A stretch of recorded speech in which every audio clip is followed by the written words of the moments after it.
Hello, everyone, and welcome to Schwab Coaching. My name is Cameron May. I'm a Senior Manager of Trading and Derivatives Education here at Schwab, and this is Getting Started with Thinkorswim. You know, for some traders and some investors, using a price chart is perfectly adequate for their purposes, but for others, they like to bring in an element of volume to maybe give a deeper insight into price activity. So today we're going to be going to a tool that's kind of popular on the platform. It's known as the volume profile, but I want to take a closer look at that volume profile tool and explore it, maybe use it in a way that they haven't seen before. So I think this is going to be an interesting discussion. We'll talk about where to find that tool, how it's built, how it might be used to plan and place trades. A lot ahead of us, but before we can get to any of that, though, let me first of all say hello to everybody who's already chatting in out there in YouTube. I've been keeping an eye on those chats before we launched the show, but great to see so many familiar names out there. Hello there, Life in the Fast Lane, and Jerry and Jim and Ted. Lawrence, Ro, Joe, Eva, everybody else, thanks for joining us week after week. We always appreciate your attendance and your contributions to these discussions. If you happen to be here for the very first time, as somebody already has said there in the chats, welcome. It's great to have you on board. And if you're watching on the YouTube archive after the live stream is concluded, enjoy the recording. It's a great way to watch these webcasts. But if you'd like to be here during the live stream, well, this one is a Wednesday webcast series, and we kick things off promptly at 2 Eastern time. We would love to have you here in the audience. And as a treat for my audience members today, we have my very good friend Barb Armstrong. She's going to be hanging out in the chats. She's keeping an eye on any questions that come in. And if I can't get to those just during the flow of the presentation, Barb's there to pick up my slack. So thanks for having my back there, Barb. Barb and I would also like to issue an invitation to everyone to follow us on social media. You can find Barb and me on X. Just find Barb there at Barb Armstrong CS. You can also find me on X at Cameron May CS. And as of just a couple of months ago, you can also follow me on LinkedIn. Just go to linkedin.com/in and then /Cameron May CS. And Barb, I'm not quite sure. I know that some other coaches have been added to that LinkedIn roster. If you have just also recently been added, because I can't remember the scheduling, feel free to add your LinkedIn in the chat as well. But everybody, thanks for joining us today. Let's get into this discussion. And as we do, of course, there are risks associated with trading and investing, so bear these important disclosures in mind. All corporate or issuer names and market data shown are for illustrative purposes only and are not a recommendation, offer to sell, or a solicitation of an offer to buy any security. Schwab does not recommend the use of technical analysis as a sole means of investment research, and investing involves risks, including the loss of principal. All right, so let's set an agenda for today's discussion. Today is going to be all about learning a tool that's available on Thinkorswim charts. It's known as the volume profile. So how about you do this for me?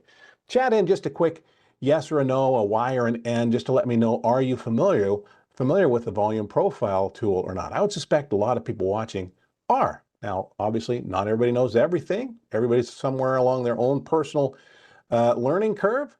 So totally fine if it's a brand new indicator to you, but I will say there's sort of a traditional interpretation of this tool, but I want to take a look at it through a little bit of a different lens, and I'll be very careful to make my case, all right?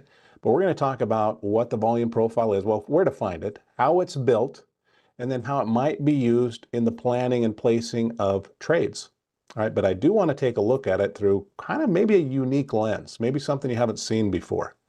Okay, but I'm getting a few yeses, mostly interesting, mostly no's.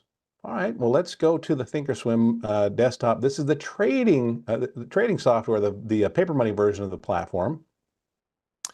And how about we just start with the S&P 500, and I'm going to add the volume profile to the chart.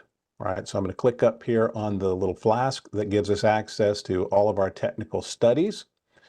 And we could go down in alphabetical order. It's down there in the V's, so we can find it. Or we could just type in volume, and then there are a lot of volume studies. So let's throw on a P for profile. Let's select volume profile here and add that to our chart. And this starts to give us some insight in the construction of the chart. How about I'm going to apply this to the chart so you can kind of see it peeking out here from behind the pop-up window. But maybe for those who really like to see the inner workings of a tool, I'll just give you a quick overview of the internal characteristics of the volume profile. If we click on the little gear icon, for those that like to tinker with the construction of indicators, this is a highly customizable tool, but it does have defaults here. And if you have a question about any of these functions, you'll notice there's a little question mark to address those questions. So for example, the price per row height mode, we can change that from automatic, sometimes selected customize. The custom row height will default to 1 unless we're customizing it. But in any case, if you don't know what I'm talking about, just click on the little question marks. But I will say, for the first few characteristics of this tool, these are just going to be sort of not terribly meaningful defaults unless we're doing a customization, which we're not going to do today. Down below, though, we have the value area percent, and that certainly will be important. So bear in mind that 70, okay? We're going to talk about that. Anyway, yeah, for those that like to customize, I just wanted to point out this is a highly customizable tool. But now let's just click OK and have a look at the tool and its basic construction and its typical. I'll say typical. I've been around this tool for a long time, so I understand how most people view this, but I want to look at it through a different lens. All right, but there are some basic elements of this tool. So we have a purple area here. How about we draw our attention to that first? You'll notice this purple area has an upper boundary and it has a lower boundary and then this purple shaded look to it. So this is what's known as the value area. For some investors or traders, they look at this as maybe an area on the price chart that may be a more technically significant value because it's where most of the trading has happened. Literally what we're seeing here is this is showing us the range on the chart that would capture at least 70% of the trading volume for the period of the chart. So we're looking at a 1-year daily chart. And if I were to draw a box here, let me go to the top of that value range. And I'm going to come down to the bottom of that value range, and I'm just going to draw a box. I kind of missed over here to the left. That would also be included in this box. I just didn't draw it entirely correctly. Anyway, this area encapsulates 70% of all the trading for, in this case, it's just the S&P 500, or 70% of the price activity of the S&P 500.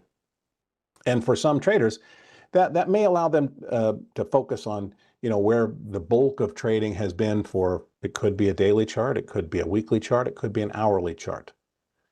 So this is known as that value range. And there are a couple of different ways that a trader might actually trade either in or at the boundaries of that range. So we'll talk about that, but at least we now know that's what it's called. So rather creatively, the top boundary is known as the value area high. And the bottom boundary is known as the value area low. And when price moves to that or through it, for some traders, that can have technical significance. They might plan and place trades around that. Now, we also have these green bars. I look at those and they look to me like histogram bars. They're kind of sticking out to the right of the chart. And what these are doing is just showing us how much trading happened at specific price levels. So the longer the bar, the further it projects out to the right, the more trading that has happened at that price level. Let me remove this drawing. And so I want to just maybe call attention to a couple. These bars, I call them bars. They look like histogram bars to me, but they're also known as nodes. Now, in health, sometimes we don't have a positive association with a node, so I'm not really comfortable with that term. That's what it's called, though. Okay, these are called nodes, and so we can have high volume nodes, we can have low volume nodes. But basically, what this is doing is it's looking back over the time frame of our chart. So in this case, again, it's a 1-year daily chart. And if a price area has had a lot of trading, we're going to get a longer node there. If there's been very little trading, like right here, you can see this is the lowest node. It has the least volume. And if we were to draw a box right there, let me see how precisely I can draw this box. So there's our node. If I draw a box right there, look at the whole year. What kind of trading do you see? There was 1 day right there, and that was about it. So you can see for some traders, they might look at that as not a highly significant area. There really hasn't been much that's happened right there. Now, I could make an argument there to the contrary. Not much happened except this. What do we call this? When price comes up, it got close to that node and then it reversed and went down. That actually is a pretty prominent, at least through one trader's view, a pretty prominent area of resistance. We got a touch right at that level. But this is known as a low volume node. Then the other ones, we have high volume node. So you can see right up here, let's shift our attention again, or remove this drawing. And you'll notice right up here are several very long nodes. They're actually sticking almost all the way off to the right. And as a matter of fact, there's one in particular that does go all the way off to the right, and it is the highest node. This is actually known as the point of control node, the POC, point of control. And that just means that that is the price level at which there's been the most trading for the time frame of the chart. So if I were to draw a box similarly right here, let's see if I can capture that one node right there. And we look back through time at that level, you can see there are actually a couple of dozen days where the S&P fell within that quite narrow range. So quite a bit of trading at that level. So that's our high volume, that's our point of control node. All right, so far, anybody confused by the construction? I think it seems to be, it's fairly straightforward. Let me just clear off that, that last drawing, and we can emphasize maybe one more time. If we were to draw around several high volume nodes, you can see how much trading happened in that range. See how many days of price activity for the S&P 5 happened within that range? Yeah, so that contributes to this being a high volume node. So when a trader who is trying to implement a degree of volume into the planning and placing of their trades turns on the volume profile tool, it's these high volume and low volume nodes that might catch their attention, along with the boundaries of our high value area. So we're going to be talking about how we might place trades using this. So Helen C says, so what does it all mean? Good question, Helen C. We're going to walk through some potential trade setup scenarios here. Now, before I do that, I've got to call our attention to something that just popped in to the chats on YouTube. I noticed that there was just a link that was added to the chat window for the benefit of the live attendees. This is a survey link. It allows you to give me feedback on how you think my webcast went. Now, what I'd suggest you do is click that survey link right now, but then fill the survey out after the webcast is over, when you can give me some honest feedback about what you thought of the webcast. It's a really short survey. They're literally just 2 questions. And then there's a comments box if you want to leave some comments. There is a suggestions box if you want to leave some suggestions. But I will promise you this, if you take the time to fill out that survey, I'll take the time to read through the data, I read through your comments, I read the suggestions, and it always helps. Whenever I fill out a survey, I always wonder, whoever sees these surveys? Well, your presenters see the surveys for their webcast. So thanks for filling that out. Anyway, back to the presentation.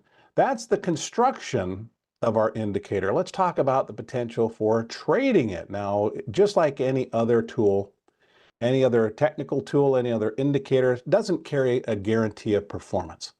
However, it might help the trader build in those volume assumptions into the planning of their trade.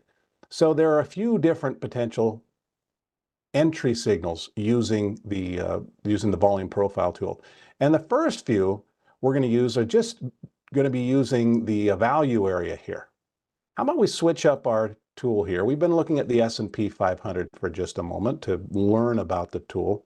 Now let's talk about trading it. And the first thing I'm going to bring up is United Health Group. So here's our volume profile tool. And as wide as the trading has been on UNH this year, actually 70% of all that trading can be captured in this very narrow range right down there. Maria says, why is my chart distorted to the right? I'm not quite sure what you mean by distorted, Maria. If you're just talking about this indicator, that's the topic of today's discussion. Zinc says, is this the volume profile? For some reason, it won't work on indices for you. It should work on indices, depending on the time frame. Okay, let me address that question just for a moment for at Zinc 560. If I just flash back here to the SPX, volume profile works on a 1-year chart. But if I try to go out too far where maybe we don't have that aggregate volume or a track record of it, then the tool won't work. So like if I switch this out to, let's throw it up on a 10-year weekly chart, it disappears. It'll work on an individual security, but that aggregate volume is not kept by Thinkorswim to generate the tool on the longer term time frames. So on a 1-year chart, it should work. All right, so hopefully that helps. Anyway, back to our United Health Group. Yeah, all of this movement on United Health, it can actually 80 or 70% of it can be captured right in this range right here. And the bulk of that within about the last, 8 months? So for some traders, that range may carry additional significance. And if we break outside of that range in one direction or the other, that could also carry significance. So here is potential entry signal number one. If this is our high value area and we reach the low end of that range, some technicians assume that that's likely to act as an area of support. It doesn't always work perfectly, but it does have some track record of acting as a price floor. And so entry signal number one might be when price has retreated down to the low end of the value area, but is remaining within it. If that changes, we take a totally different view at that point, all right? But we might, for example, our trader of UNH may be planning for a short-term trade, and maybe we're close enough to the low end of that value area to take an entry with the plan that hopefully this recovers and moves toward the higher end of the range. So that's entry number one. I think McDonald's was it McDonald's looking similar to that today? Maybe not. I think I have that as an example for a different one. OBT Vault says, hi Cameron, since we're on Thinkorswim, could you please explain how to correct the dip from the high of 690 seen on SPY? Well, actually, I don't talk about ETFs in this webcast. So my apologies. No, we don't get into it. It's just that the posting of recordings of ETF videos is the regulations governing that are far more stringent. So I won't be discussing those today. Legitimate question. I just can't address that today. In any case, let's have a look at the opposite of this sort of a trade, which is taking a bearish position at the high side, at the value area high. And I think there was an example of that on, let's say, Home Depot, I believe. Yeah. So Home Depot, the bulk of its trading for the entire year can be captured within this range. And notice that it's now sitting at or very near the high end of that range. And over the last few weeks, each attempted rally outside of that range has failed, and we've closed back inside of that. Doesn't mean we can't succeed and break out. It just seems that for the bulk of this year, traders have kept prices within that range, and assuming that goes forward, assuming the higher participation in trading of Home Depot stays within where it has been over most of the last year, maybe this is a time for a bearish outlook. So a bearish trader might take whatever bearish position, lots of different ways to trade bearishly. They may take an entry here and look to see if price begins to retreat back down toward the value area low. All right, so that's potential entry number two. So we have a bullish and we have a bearish. Now, a couple more, bullish and bearish. Let's look at a bullish, what we might call a bullish breakout, and that is sometimes when traders can finally break outside of that range, maybe they move up to a new range. So let's have a look now. I said maybe McDonald's was showing a bullish signal. It was. It just wasn't at the low end of its value area. It's actually breaking outside the high end. So look at this. Just a couple of days ago, McDonald's broke outside of that value area high. And when it does, our volume profile traders very commonly will just look to a low volume node, the lowest volume node, as a potential target. So just poking our head outside of the, maybe say, we might call this the typical range of trading. Maybe it's ready to go to a new range extreme. And that is, in this case, it might be right up here. Let me draw that in.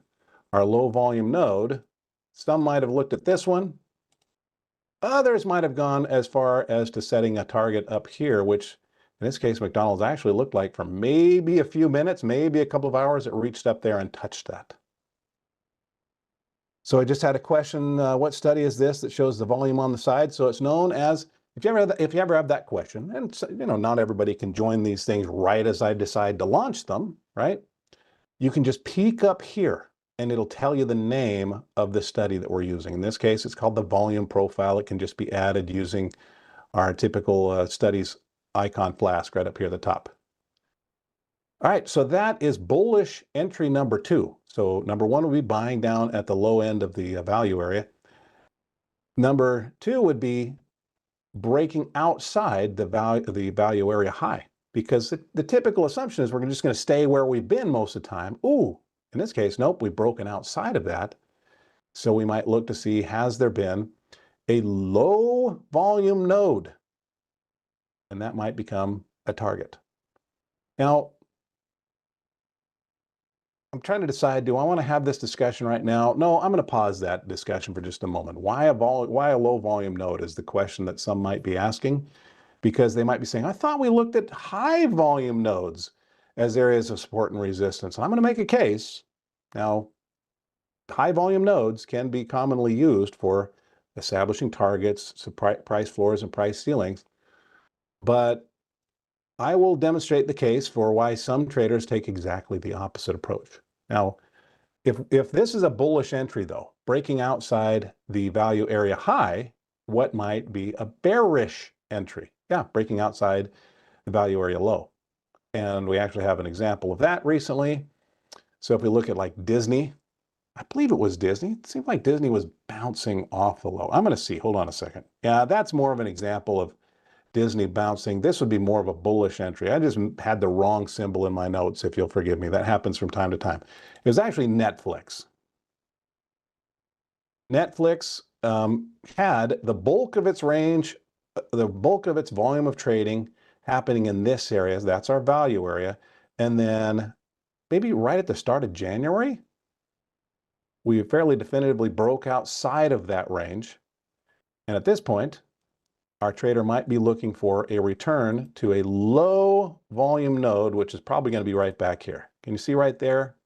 There was only one touch all year at that level. That shows it's just a very low volume node. Now that's been added to with more recent activity. But Stoic-ish, you say the shading is helpful? Can you show how you apply the shading to the volume profile? So this shading here is just known as the value area. If it's not appearing, it is one of those things that might that you can customize. Or if you're just talking about these are just actually rectangles that I'm drawing. They're big, long rectangles. So here's our rectangle. I'm just using the rectangle tool. And by default, that's normally an empty box. All that I've done here is I edited its properties and gave it a color. That's it. So I used my little color palette under More, and I selected like a bright or a very light green, sort of a minty green. That nice soothing color. But if you're talking about this value area, it is true. If we're up here, just adding the indicator to our chart or the tool to our chart, we can, let's see, I haven't done this in a little while. Let's see, show value area. There it is. We can say no. If that's set to no, click OK, click apply, it's not shaded. If it isn't, you can just switch that to yes, and apply that, and now you're good. Does that help regarding the shading of value area? That's how that's shaded. All right, very good. But I want to spend the rest of our time talking about these nodes because trading the value area is one approach. Other traders don't use the value area at all. They actually just remove it entirely from the chart, and they use the nodes as support and resistance levels. So what I think we'll do, let me remove this drawing, maybe switch back over here to Disney since it was looking a little bit more bullish. You can see that that's coming right down to the bottom of our value area, starting to bounce. I want to talk about using nodes as areas of support and resistance. Now, the traditional view is to look at the high volume nodes as potential areas of support and resistance. So right now, with Disney rallying up there, it looks like it might be approaching, for example, the point of change, the highest volume node, pretty closely. It's not very far away. And so we might be expecting that as a resistance. But let me ask a question. If I draw a line back from that point of control, has that actually worked very well as a support or resistance level in recent history? Maybe right here, but no. This is the logic that some traders will use. I will say more traditionally, it is trading. It's the assumption is to use the high volume nodes as the price floors and price ceilings as support or resistance. Here's the argument for using the low volume nodes as support or resistance. Let me remove this. And I'm just going to draw a theoretical stock. Let's say that we have a stock that's been trading between two price levels. So here's one of those price levels. Here's the other price level. Okay, let's maybe say this is $40 on the low end, this is $50 on the high end. So our stock's been moving back and forth like this, from support to resistance, back down, back up, and so on. Okay, well, let me do a little bit of counting here. Up at resistance, how many times have we had price there at that level? 1, 2, 3 times. Down at support, how many times has price been there? 1, 2, 3 times in this very rough example, but it's going to work no matter how many times I draw highs and lows. So if we were to manually generate a volume profile, this would have a value basically of 3. If we're drawing, let's just imagine a distance of 3. All right. Well, what about in the middle? 1, 2, 3, 4, 5 times price has been at that level. That would have a larger value on a volume profile, and it would have a histogram sticking out further. And yet, as support and resistance, it doesn't work very well. It's actually right in the middle of support and resistance. So for this reason, there is a group of traders who will look for the low node scenarios for support and resistance. And let's just see. Disney is just sort of my random chart example for the day. Let's clear my drawing set and look at this through this sort of non-traditional lens. Here's a low node. Was that previously support? Yeah, it's actually been support on a couple of occasions recently. Right up here is a very low node. How about that as a potential area of support? Ted Barron, you like that demonstration of my point? All right, I'm glad you followed that. I'm always concerned when I make up these sorts of scenarios that it doesn't get communicated precisely. Now, here's another one where it didn't work quite as well. There's kind of a low-ish node. It didn't work terribly well. Maybe on a short occasion here, but that's kind of nitpicking a little bit. But in either case, I think that a case could be made, given Disney's recent trading history, that this low node and that low node worked as better support and resistance levels, at least historically, than, say, this point of control. Now, if we stretch it back far enough, okay, maybe back here, there was some examples of that working. So this might be one of those where we just run through a series of stocks. Let's bring up the S&P 500. Maybe we get away from the huge ones that I use in lots of examples. Let's kind of go down through the list and just start grabbing some. And we're going to look for somewhere there are some prominent low nodes. How did this low node, well, here's a low node right there. How about this low node right here? How about this low node right here? Does that make sense? Let's move on to another one. What about URI? Here's a low node right there. More recently, obviously we're not going to get any nodes if we're all the way above price, but that still kind of makes the point. If there's only been one touch, that's still a support or a resistance level. So there's the high end and there's the low end represented by the lowest nodes of the year.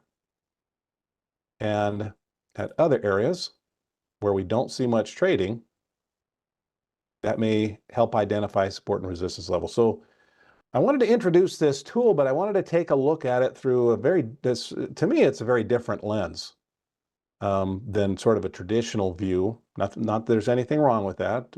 Traders can have their own approaches to using tools, but I'm going to let that serve as our introduction to the volume profile. So I think for at least most of you, when I first asked at the launch of this webcast, I asked if you were familiar with the volume profile. You said no. Well, now we are. All right. Now, this is not a promotion of this tool. As always, this is just a demonstration of the tools and resources available on Thinkorswim desktop. But I'm going to let you go. We've learned our tool. We've learned another thing about Thinkorswim. This is what we do on Wednesdays. I'm certainly going to give you an invitation to join me each Wednesday or to put it in your calendar to just watch the archives. That's a great way to do this as well. But I do have a few other resources that I want to make you aware of that are available to you free of charge from Schwab Education. Number one is, if you are new to this, make sure you subscribe to our Trader Talks channel on YouTube. So it's called Trader Talks Schwab Coaching Webcasts. You can go right down below the video, click on the subscribe button right now. But our YouTube channel is where you can join our live streams like this one that I'm hosting right at this moment. Or if you missed the live stream, you can also watch the archives through what are called our playlists. So if I wanted to find the playlist for this video series, we have a whole bunch of them. Look at this. Whole bunch of video series. I can scroll to the bottom. There's actually even more. I just got to keep scrolling. All the way down at the bottom is this video series. Getting started with Thinkorswim. We can click on View Full Playlist. And you can see my discussion from last week where we talked about placing trade orders quickly. When speed is essential, 11 ways to enter orders quickly was what we talked about last time. So you can check out that archive right there. Now, another thing that Barb and I want you to be very aware of is our presence on social media. A common question is, hey, how can I contact you in between the live streams? I can chat with you when the camera's on, but when the camera's off, where do I find Barb? Where do I find Cameron? You find us on social media. So you can follow Barb and me on X. You can find Barb there at Barb Armstrong CS. You can find me on X at Cameron May CS. So there's my handle right here, at Cameron May CS. And I'm very active here, so's Barb. And when we make a post, like I just made this post this morning, Rachel, another one of our great coaches, had posted this chart of the Dow transports. And boy, they were taking off yesterday. They're blasting up even higher today. But my question to my followers was, hey, are you familiar with the transports versus industrials Dow theory thing? Or maybe should I have a discussion about that in a future webcast? So I'm kind of gathering input right here. But if you reply to one of my comments, I try to, or one of my posts, I try to reply right back to you. Now, same goes for LinkedIn. As of just a couple of months ago, you can now contact me on LinkedIn. You can follow me here. My LinkedIn profile is linkedin.com/in and then /Cameron May CS. So it's Cameron May CS on both platforms. But you can follow me here. And if you reply to one of my posts here, I'll reply right back to you as well. All right. Barb, thanks for helping out in chat. Everybody, thanks for all the thumbs up, all the likes. That's always appreciated. I see about 138 people watching the live stream now. I see 34 have clicked the thumbs up for today's discussion. Thank you for doing that. That sounds like applause to your presenter when you click that like button. But well beyond that, it also gives my video a boost in the YouTube algorithm. It sends the signal to YouTube that this was good stuff. Show it to other people, and it prompts YouTube to give it a higher priority in their algorithm. It helps more people find these discussions. All right.